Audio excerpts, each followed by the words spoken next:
చిట్టి ముత్యాల fried rice తయారు చేసుకోవడానికి కావాల్సిన పదార్థాలు: చిట్టి ముత్యాల అన్నం, బ్రోకలీ ముక్కలు, నూనె, వెల్లుల్లి ముక్కలు, ఉల్లిపాయ ముక్కలు, బీన్స్ ముక్కలు, క్యారెట్ ముక్కలు, క్యాప్సికమ్ ముక్కలు, ఉప్పు, మిరియాల పొడి, soya sauce, chilli sauce, spring onion ముక్కలు.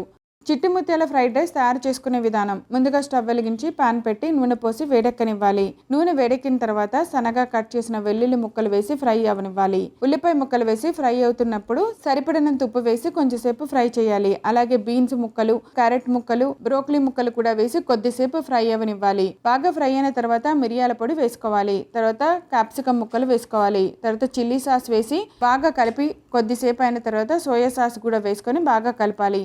ఇప్పుడు మనం ముందుగా ఉడికించి పెట్టిన చిట్టి ముత్యాల అన్నం వేసి ఫ్రైడ్ రైస్ని బాగా కలిసేలాగా కలుపుకోవాలి. చివరిగా దించిపోయే ముందు స్ప్రింగ్ ఆనియన్ ముక్కలు కూడా వేసుకొని ఒక సర్వింగ్ ప్లేట్లోకి తీసి సర్వ్ చేయండి. అంతే, ఎంతో రుచికరమైన చిట్టి ముత్యాల ఫ్రైడ్ రైస్ రెడీ.